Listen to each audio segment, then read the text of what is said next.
C'est mon Algérie. Et dans mon Algérie, je la prends avec ses difficultés et j'agis là-dedans, dans une solidarité. Mais, allez, supposons que je sois en France et est-ce que je suis comme ça la France que j'aurais souhaité, etc. Non, et heureusement, ça je ne serais pas créatif. Je serais devenu un vieux gâteux, quoi. Je me serais conformé à une situation. Non, ce n'est pas l'Algérie que je souhaite. Mais je ne suis pas le seul à ne pas la souhaiter comme ça. Je retrouve des tas de démocrates. Ils sont musulmans culturellement, etc. Mais je ne fais aucune différence avec eux. Je suis de plein pied. Je n'ai que faire. Et quand je suis devant un petit enfant malheureux, que je suis dans une situation difficile, je ne vais pas lui dire, s'il te plaît, Ashhad, dis ton credo, et je vais dire mon credo, j'en ai rien à foutre. Par contre, lorsque nous sommes engagés, lui et moi, dans ce service-là, nous sommes devenus frères. Et nous pouvons témoigner que dans la différence, on peut avoir des points communs et servir. Et voilà, je crois, le pluralisme qu'une assise humaine vraie. Une assise humaine vraie. Le reste, il y a des fois, une fille, un jour devant moi, elle dit, mon Dieu, pourquoi tu n'es pas musulman? Alors, je l'entends, etc. Puis au bout d'un moment, je lui dis, tu sais, je ne suis pas choqué pour ça. Hein. Si tu me dis ça, c'est parce que tu m'aimes bien. Tu me veux du bien. Et tu as dit ça. Mais moi, je vais te dire ma position. C'est que moi, je deviens musulman. Ou que toi, tu deviennes chrétienne. Les musulmans, il y en a peut-être 1 milliard dans le monde. Des chrétiens, ça ne change rien à la face du monde. Par contre, que tu sois convaincu de ce que tu fais. À ta mesure, selon ta conscience. Et moi, selon ma conscience. Et que l'ensemble soit au service des autres. Et fraternel. Là, il y a une petite révolution qui se produit parce que dans le monde, à l'heure actuelle, on est en refus de la différence. Mais que dans notre Algérie, on puisse vivre dans le respect de la différence et fraternellement, dans une action, non pas pour se friser, hein, mais dans une dynamique, alors là, il y a quelque chose qui s'inaugure, quelque chose d'extrêmement important. Donc, on n'est pas dans un monde statique, on est dans un monde, dans une dynamique où il nous faut une praxis, il nous faut passer à l'acte et porter une espérance. Parce que les gens risquent de faillir dans ce domaine. L'espérance n'est pas une chose facile. N'est pas une chose facile. Mais à force d'affirmer, disons, une espérance, on finit par l'acquérir soi-même. C'est comme une boomerang, ça nous revient. Je m'en plains pas. Voilà. Je ne m'en plains pas. Mais l'Algérie, je dis, est-ce que vous allez mettre en cause votre famille parce qu'il y aurait des choses qui ne collent pas? Allez. Je pourrais le mettre en cause, parce que je vais le mettre en cause. Un jour, j'ai un groupe de filles qui ont fait une session de formation ici chez nous. Je monte dans ma voiture, je les ramène en Kabylie. Et je vois ces montagnes, c'est si beau. Je dis que c'est beau, regardez. Et puis avec mélancolie, on me dit, oh oui, non. Il faudrait pour cela qu'on ne nous ait pas ouvert une fenêtre. On est malheureux quand on a vu autre chose. C'est humblement, petitement, contribuer au développement. Favoriser une certaine mixité dans la clarté. Favoriser les tisserands, mais humblement, que d'autres en fassent autant. C'est pas parce qu'ailleurs il n'y a un pas qu'il ne faut pas faire. Que je crois, je dis pourquoi que l'Algérie ne serait pas plus aimable que d'autres, aussi intelligente qu'ailleurs. Pourquoi on ne serait pas des citoyens à part entière? Au titre de quoi nous serions une sous-humanité? Ça n'existe pas. Ça ne peut pas exister. L'Algérie, pour moi, c'est pas un pays, c'est une personne. Et la quitter, c'est quitter quelqu'un que j'aime. Je prends acte.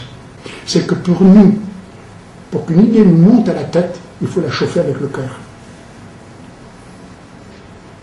La refondation des relations entre la France et l'Algérie, je leur ai dit, mais dites donc, la part du cœur, c'est vous. On ne peut pas constamment regarder sur le rétroviseur.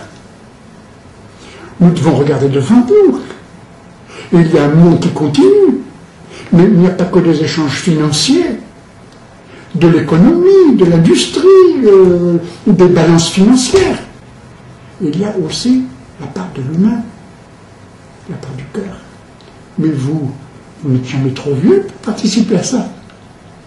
Et ensemble, nous devons apporter de l'humain, du respect mutuel, de la compréhension du cœur. À ce moment-là, mobilisons-nous. Et vous aurez, vous aussi, votre participation à ce développement du pays. Mieux nous faire comprendre les uns les autres et qu'on ne soit pas uniquement dans le business, dans la rationalité. Il y a une forme de rationalité qui tue. Je dis non, il faut passer à l'humain. Aucun pays où il n'y a pas eu de difficultés. 1789, et puis après en France 1830, et puis 48, et puis la Commune, et puis 1905, et puis on peut toujours continuer, quoi. Et puis il y a eu 68, et puis il y a eu... Alors j'en veux quelquefois à l'Europe. J'en veux à l'Europe, y compris à la France, en tant qu'Algérien. Pourquoi? Parce qu'au moment où nous étions au niveau, disons, où nous avions sombré dans l'intégrisme, on en prenait son parti. En faire, je dirais, de la démocratie, en faire un absolu, c'est permettre aussi à des loupards, je dirais, n'importe qui, d'arriver au pouvoir. D'autant qu'en Algérie, les personnes qui arrivaient au pouvoir, les intégristes, annonçaient que c'était la dernière élection et qu'il y avait des listes de gens qui devaient être condamnés. Je n'étais pas sur le sérieux. La liberté, aussi bien hommes que femmes, etc., oui, c'est dans ma feuille de route. Ils veulent devenir plus musulmans, soit athées, soit que n'importe, mais que ce soit un acte de personne libre. Et où on se respecte, je dirais, où on ne tombe pas dans un régionalisme. Nous sommes dans l'ordre de la mondialisation, qui fait qu'on ne défend que sa petite famille, et au sein de sa petite famille, au-delà, son petit groupe, mais en rivalité de famille à famille, attention. Je dis, bon ben, allez, décontractons-nous, décloisons-nous. Ça, mais peut-être que ça se fait ici, c'est propre à nous. Il ne faut pas oublier qu'on a eu 130 ans de colonisation aussi, quoi. Il ne faut pas faire du cinéma. Il y a du positif et du négatif. Je crois qu'il y a du positif dans la colonisation, mais il y a du négatif aussi. Il ne faut pas. Au point que si on était sous-citoyen, c'est la religion qui devient une patrie.